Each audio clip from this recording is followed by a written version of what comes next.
Keep It has quickly become one of my go-to pop culture podcasts. Ira Madison III, the host and creator of the show, joins me now.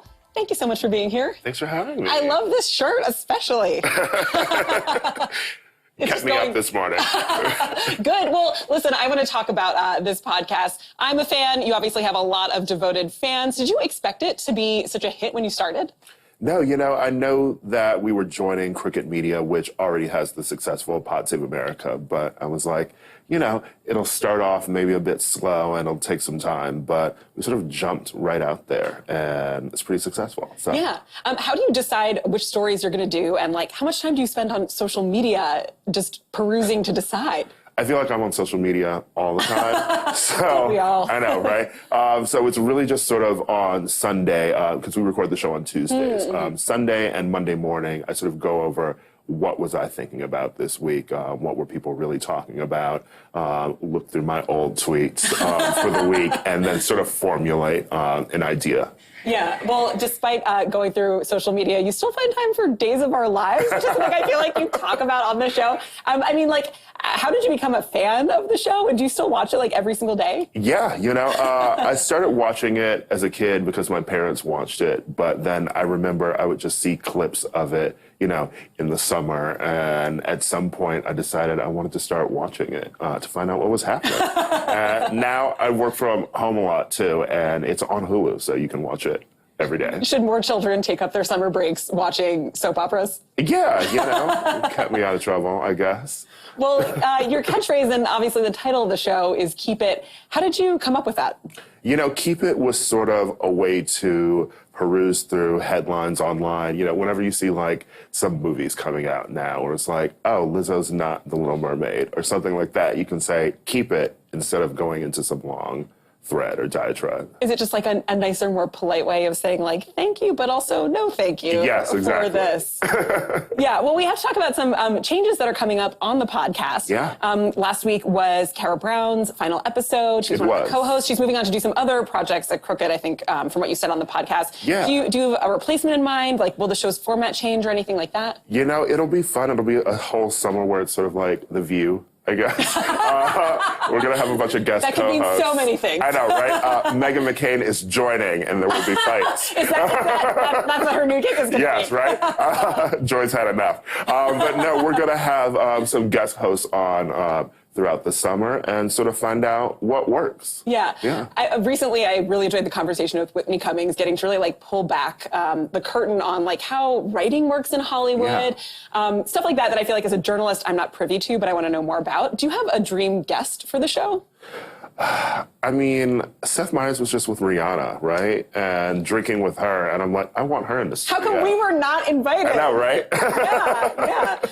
Keep It always keeps me laughing consistently. And so when did you realize you were personally funny?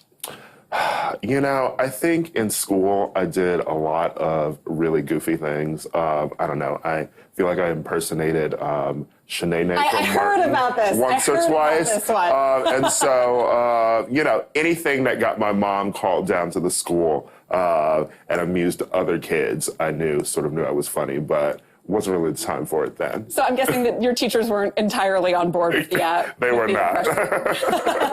Well, one of the other projects you're working on is you recently wrapped up writing for the Netflix dramedy called Daybreak. Where'd you get inspiration for the script?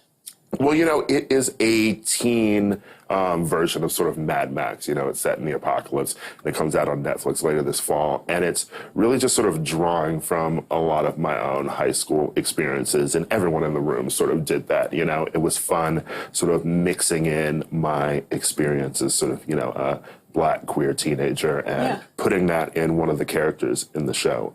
And I think that people are really going to enjoy it. Starring Matthew Broderick. So, wonderful. Yeah. It's been interesting, I feel over recent years. Maybe I've just become more attuned with this. It seems like a lot of journalists and cultural critics have become TV writers. Mm-hmm. How was it for you to make that jump? Did you always think that you wanted to write for TV, or did that just come naturally in your career progression? Yeah, I was actually living in New York and doing playwriting and went to school at Tisch for playwriting as well and got my MFA in it. So I moved to LA with the intention of doing TV writing, and journalism sort of happened. Oh, that's funny. Yeah, sort of by happenstance. Yeah. Yeah. Are there any shows that you're really loving right now? I'm always watching Riverdale. Yeah.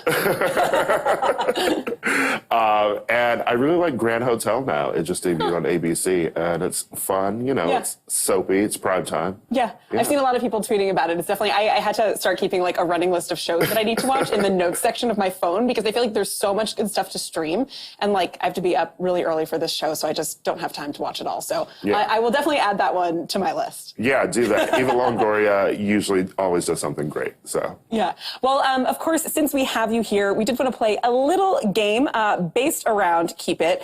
And so I'm going to throw out some like pop culture news, and you should tell me like, should these people keep it or not? Sounds great. Okay, so the first one is going to be Lil Nas X becoming a gay icon. Oh, I love that. We're not going to say keep it. No, more of that, please. Yes. This one kind of hits on something we covered earlier on in the show today. Misha Barton confronting Perez Hilton on the Hills reboot. Keep it up. I hate Perez Hilton. So, good job, Misha. Great. Good job, Misha. All right, how about Meryl Streep's primal scream on Big Little Lies? Oh, we love that. We love that. More screams. Yeah, keep it up. Yeah. Here's a good one. Joe Biden running for president. We're going to say keep it. Yeah. You heard it here. And then we have one more, which is Taylor Swift calling out Scooter Braun. I'm not on either side. And Is there like a middle ground? Is there a neutral, like, I'm going to back away from this one? I enjoy whenever Demi Lovato gets involved in a fight. Good. So Great. It was fun to see that. Wonderful. Well, thank you so much for joining me. Thank you for having me. Yeah, this was really fun. And you, of course, can listen to Keep It wherever you listen to podcasts. And up next, we have more AM to DM.